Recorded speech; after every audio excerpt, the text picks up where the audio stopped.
ఇవాళ పోజులు కొడతా ఉన్నారు. నేను మీ అందరినీ ఆలోచించమని కోరేది ఒకటే, అది ఏ ఎన్నికైనా కావచ్చు, గల్లీ ఎన్నిక కావచ్చు, ఢిల్లీ ఎన్నిక కావచ్చు, మధ్యలో రేపు మనకు వచ్చే జూబ్లీహిల్స్ ఉప ఎన్నిక కావచ్చు. వాస్తవాలుగానే ఉంటాయి. వాస్తవాలు ఏంటి అంటే, ఒకసారి మనం చరిత్ర పుటల్లోకి తిరిగి చూస్తే ఖచ్చితంగా భారతదేశం మొత్తంలోనే తెలుగువారంటూ ఉన్నారు అని భారతదేశం మొత్తానికి తెలిసేలాగా చేసిన నాయకుడు ఎవరు అంటే నిర్ద్వందంగా చెప్పొచ్చు అన్న ఎన్టీ రామారావు గారు. ఆనాడు తెలుగుదేశం పార్టీ పెట్టడంతో ఆనాడు భారతదేశంలో తెలుగువారికంటూ ప్రత్యేకత తెచ్చింది అన్న నందమూరి తారక రామారావు గారు. ఆ తర్వాత మళ్ళీ తెలంగాణ వాడంటూ ఉన్నాడు అని దేశానికి పరిచయం చేసింది ఎవరంటే ఖచ్చితంగా మన నాయకుడు కేసీఆర్ గారు అని చెప్పక తప్పదు. తెలంగాణ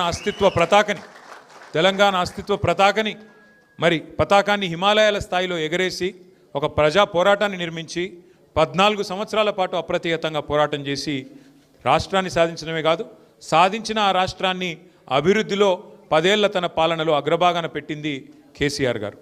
మీ అందరికీ తెలుసు, మరి ఎన్నికలు ఎప్పుడొచ్చినా ఏ రకంగా వచ్చినా ఎదుర్కోవడానికి పార్టీ ఎప్పుడు సిద్ధంగానే ఉంటుంది. మరి ఇప్పుడు స్థానిక సంస్థల ఎన్నికలు వచ్చాయని చెప్తున్నారు, అది కూడా ఎదుర్కొందాం. ప్రజల మతిమరుపు మీద కాంగ్రెస్ పార్టీకి అపారమైన విశ్వాసం ఉంది. వాళ్ళు ఏమనుకుంటున్నారంటే, మేము ఎన్నికల ముందు చెప్పినవన్నీ ప్రజలు మర్చిపోయారు, ఎన్నికలకు ముందు ఏదైతే మేము అరచేతిలో వైకుంఠం చూపెట్టి ప్రజల్ని మోసం చేసి ఓట్లు తెచ్చుకున్నామో ఆ విషయం అంతా ప్రజలు మర్చిపోయారని చెప్పి కాంగ్రెస్ పార్టీ వాళ్ళు అనుకుంటా ఉన్నారు. ఎన్ని మాటలు చెప్పారో కాంగ్రెస్ వాళ్ళు మర్చిపోయారు, కానీ ప్రజలు మర్చిపోలేదు. అందుకే నిన్న ఒక వినూత్నమైన కార్యక్రమాన్ని తీసుకున్నాం.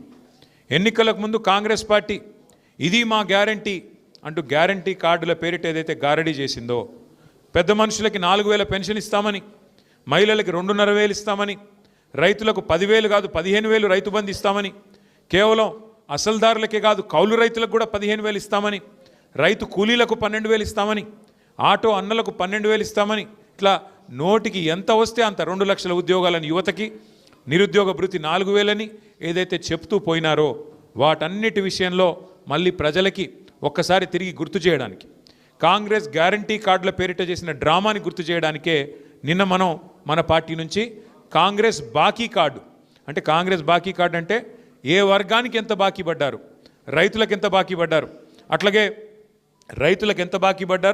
అట్లాగే మహిళలకు ఎంత బాకీ ఉన్నారు, అట్లాగే మన తమ్ములకి చెల్లెలకి ఎంత బాకీ ఉన్నారు, అట్లాగే వృద్ధులకి వితంతులకి పెన్షన్దారులకి ఎంత బాకీ ఉన్నారని చెబుతూ ఇవాళ కాంగ్రెస్ బాకీ కార్డు పేరిట రైతు భరోసా ఎంత బాకీ పడ్డారు, నిరుద్యోగులకు ఎన్ని ఉద్యోగాలు ఎంత బాకీ పడ్డారు, ₹1,00,000 కేసీఆర్ గారు పెళ్లికిస్తే కళ్యాణ్ లక్ష్మి పేరిట, షాదీ ముబారక్ పేరిట మేము తులం బంగారం ఇస్తామన్నారు. మరి ఇప్పుడు 8 లక్షల పెళ్లిళ్ళు అయినాయి, 8 లక్షల తులాల బంగారం బాకీ పడ్డాడు రేవంత్ రెడ్డి కాంగ్రెస్ ప్రభుత్వం. ఇట్లా ప్రతి వర్గానికి ఎంత బాకీ ఉన్నది ఈ ప్రభుత్వం అంటూ ఈ బాకీ కార్డులు నిన్నటి నుంచే ఒక ఉద్యమ రూపంలో ఇంటింటికి మనిషికి చేర్చడానికి మనం తీసుకున్నాం. నేను సోమాజిగూడలో నేను లక్ష్మారెడ్డి గారిని కోరుతా ఉన్నాను, రమణ గారిని కోరుతా ఉన్నాను, ప్రదీప్ చౌదరిని, ఇవాళ వారితో పాటు చేరిన తమ్ముళ్ళందరినీ కూడా కోరుతా ఉన్నాం. మరి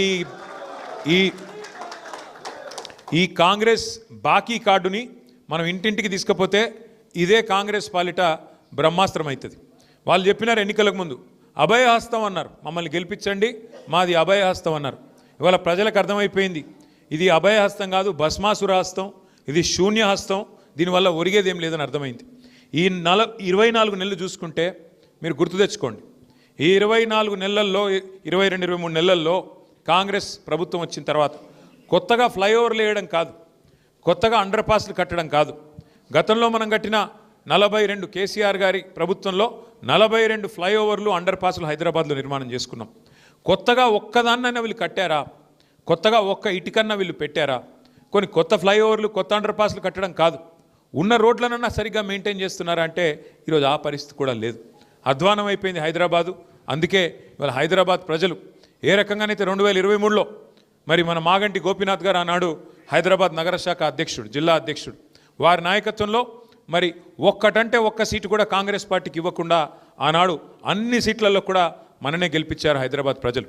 రేపటి రోజున కూడా నాకు విశ్వాసం ఉంది, తప్పకుండా మన అభ్యర్థి మాగంటి సునీత గోపీనాథ్ గారిని కూడా జూబ్లీహిల్స్లో కూడా మీరు తప్పకుండా మంచి మెజారిటీతో గెలిపిస్తారన్న విశ్వాసం నాకుంది.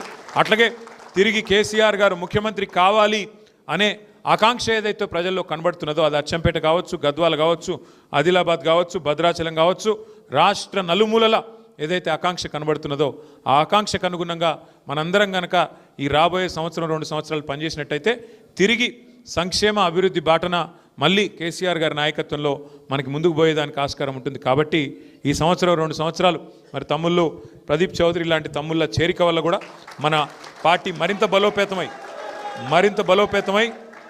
ముందుకు పోయేదానికి ఆస్కారం ఉంటుందని చెప్పి కూడా తెలియజేస్తూ మళ్ళొకసారి ప్రదీప్ గారిని